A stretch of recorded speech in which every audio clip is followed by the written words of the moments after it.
देखिए, दरअसल कल जब विधानसभा का सत्र शुरू हुआ था, पहला दिन था कल विधानसभा के सत्र के शीतकालीन सत्र का। तो सत्र शुरू होने से पहले ही समाजवादी पार्टी ने संभल की जो हिंसा है, चाहे वो बहराइच का जो मामला हो, इसको बहुत बड़ा मुद्दा बनाते हुए पहले तमाम सारे विधायकों ने चौधरी चरण सिंह की प्रतिमा के नीचे बैठकर धरना प्रदर्शन किया था। सरकार विरोधी नारेबाजी वहां पर की गई थी और उसके बाद जैसे ही विधानसभा की कार्रवाई शुरू हुई थी, ठीक उसी वक्त जो नेता प्रतिपक्ष है माता प्रसाद पांडे, उनकी तरफ से स्पीकर से ये कहा गया कि संभल में जो कुछ भी घटनाक्रम हुआ है, पहले उस पर चर्चा कराई जानी चाहिए और उसके बाद सदन की कार्रवाई को आगे बढ़ाया जाना चाहिए। लेकिन काफी देर तक उस पर चर्चा की बात तो होती रही, लेकिन चर्चा नहीं हुई। लेकिन जब थोड़ा समय बीता तो इकबाल महमूद, जो कि समाजवादी पार्टी के वरिष्ठ नेता भी हैं और संभल से विधायक भी हैं, उनके बेटे के ऊपर संभल के घटनाक्रम को लेकर मुकदमा भी दर्ज किया गया था।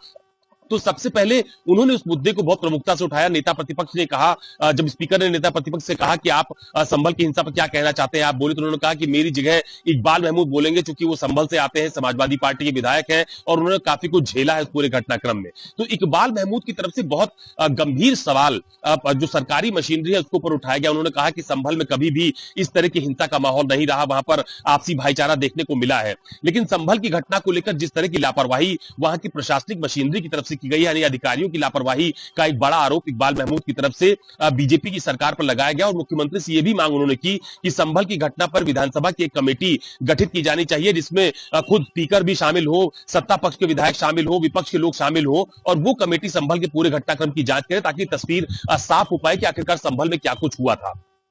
दूसरी महत्वपूर्ण बात यह भी है कि इकबाल महमूद की तरफ से यह बात भी कही गई थी कि उस पूरे घटनाक्रम को तोड़ मरोड़ कर पेश किया गया है। जिस तरह की तस्वीर सामने लाई जा रही है वो असली तस्वीर नहीं है, बल्कि असली तस्वीर कुछ और है। और जो जिस मंदिर का जिक्र अभी थोड़ी देर पहले किया जा रहा था, उस मंदिर का भी जिक्र उन्होंने किया था और यह कहा कि वो मंदिर बहुत पहले से था, जिसके घर में वो मंदिर था वो अपना घर बेचकर वहां से जा चुके थे। ऐसी तमाम सारे बातें, आरोप और अपने तथ्य उन्होंने विधानसभा के समक्ष रखे थे। लेकिन मुख्यमंत्री योगी आदित्यनाथ ने जब अपना संबोधन शुरू किया था तो उन्होंने इस पूरी लड़ाई को, यानी कि जो बात इकबाल महमूद की तरफ से या समाजवादी पार्टी की तरफ से कही जा रही थी कि अल्पसंख्यकों पर अत्याचार हो रहे हैं, हमको सताया जा रहा है,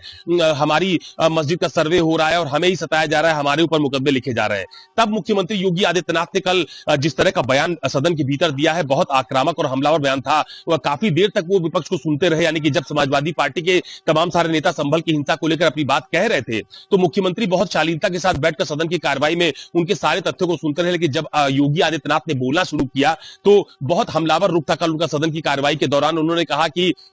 अगर किसी हिंदू बाहुल्य बस्ती से मुस्लिम का कोई जुलूस जा सकता है तो आखिरकार मुस्लिम बाहुल्य बस्ती से हिंदुओं का जुलूस क्यों नहीं जा सकता है। दूसरी बात, बाबर का जिक्र उन्होंने किया। उन्होंने कहा कि ये देश जो है वो बाबर की परंपरा से नहीं चलेगा, बल्कि रामकृष्ण और बुद्ध की परंपरा से ये देश आगे चलेगा। तो दोनों ही पॉलिटिकल पार्टीज की तरफ से, चाहे वो समाजवादी पार्टी हो या भारतीय जनता पार्टी हो, उनकी तरफ से अपने अपने एजेंडे के तहत पूरा बयान दिया गया है। मुख्यमंत्री योगी आदित्यनाथ ने सदन में यह भी कहा कि जो कुछ घटनाक्रम उसमें हुआ उसमें तमाम सारे लोगों की संलिप्तता की बात सामने आई, इसीलिए मुकदमे लिखे गए, इसीलिए उनकी गिरफ्तारी के प्रयास वहां पर किए गए। लेकिन सबसे महत्वपूर्ण बात जो अभी थोड़ी देर पहले आप भी कह रही थी कि सन 1947 से या उसके पहले का जिक्र मुख्यमंत्री योगी आदित्यनाथ ने किया और यह कहा कि तमाम सारे हिंदुओं का वहां पर कत्ल हुआ, लेकिन उसको लेकर कभी विपक्ष की तरफ से कोई दो शब्द नहीं कहे गए उनके उस पूरे घटनाक्रम को लेकर। तो दोनों ही तरफ से अपनी अपनी एक बड़ी राजनीतिक लकीर खींचने की कोशिश की गई है। जो बात अभी आप कह रही थी कि समाजवादी पार्टी अपने पीडीए के एजेंडे के तहत ही आगे बढ़ना चाहती है, अल्पसंख्यकों पर अत्याचार को जोड़कर इस पूरे घटनाक्रम से उसने पेश करने की कोशिश की है कि वहां पर अल्पसंख्यकों पर अत्याचार हुआ है। तो दूसरी तरफ बीजेपी की तरफ से भी यह मैसेज देने की कोशिश की गई है कि जो बात मुख्यमंत्री योगी आदित्यनाथ ने उत्तर प्रदेश के उपचुनाव के समय कहा था कि ना बटेंगे ना कटेंगे, एक रहेंगे तो नेक रहेंगे, उसी लाइन को उन्होंने फिर आगे बढ़ाया। और योगी आदित्यनाथ ने कल भी कहा कि बटने और कटने की बातें और उनकी कोशिश आप लोगों की तरफ से की जाती है, लेकिन हम लोग बटेंगे नहीं, एक रहेंगे और नेक रहेंगे। इस तरह के एक पॉलिटिकल मैसेज बड़ा देने की कोशिश योगी आदित्यनाथ की तरफ से की गई है। तो इतना जरूर है कि संभल की हिंसा के बाद भले ही वहां पर स्थिति पूरी तरह से सामान्य होती हुई नजर आ रही हो, फिलहाल वहां से किसी भी तरह की कोई विवादित घटनाक्रम या कोई ऐसा आपत्तिजनक तस्वीरें वहां से सामने नहीं आई हैं, लेकिन दोनों ही पॉलिटिकल पार्टीज की तरफ से इसको बड़ा मुद्दा बनाने की कोशिश की गई है। विधानसभा की कार्रवाई के दौरान कल भी संभल की हिंसा को लेकर चर्चा की मांग की गई थी। आज भी उस बात को लेकर समाजवादी पार्टी अड़ी है कि उसको उस पर चर्चा होनी चाहिए, इस बात की मांग फिर की जाएगी। तो ये पूरा घटनाक्रम कल से लेकर आज तक सामने आ रहा है। जो समाजवादी पार्टी के नेता है वो लगातार इस बात को कह रहे हैं कि वहां पर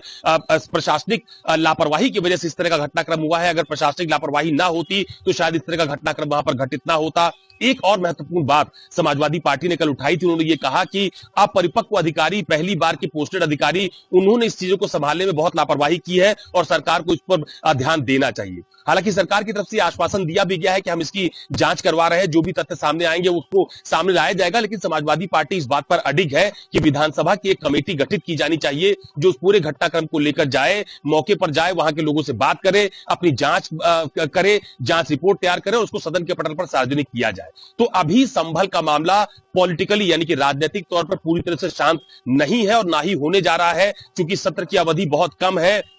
कांग्रेस ने भी एक बड़े प्रदर्शन का ऐलान कर रखा है। कल विधानसभा के घेराव की तैयारी कांग्रेस की तरफ से की जा रही है, जिसमें संभल का मामला भी होगा, बहराइच का मामला भी होगा, उत्तर प्रदेश में कानून व्यवस्था की स्थिति है, वो तमाम सारे मामले होंगे, जिसमें तमाम सारे कांग्रेस के बड़े नेता कल राजधानी लखनऊ में विधानसभा घेराव करने के लिए आ भी रहे हैं। तो इस पूरे मसले को लेकर जो बात आपने कही कि उत्तर प्रदेश की सियासत का, या यूं कहे कि 2027 के चुनाव का फिलहाल केंद्र बिंदु संभल बनता हुआ जा रहा है, बहुत बड़ा मुद्दा है जिसको दोनों ही दल, चाहे भारतीय जनता पार्टी हो या समाजवादी पार्टी हो, कांग्रेस हो या दूसरे दल हो, वो अपनी अपनी तरह से वहां पर पेश कर रहे हैं। लेकिन इतना जरूर है कि संभल के मामले पर अभी सियासत जारी देखी गई है और आगे भी जारी देखी जाएगी।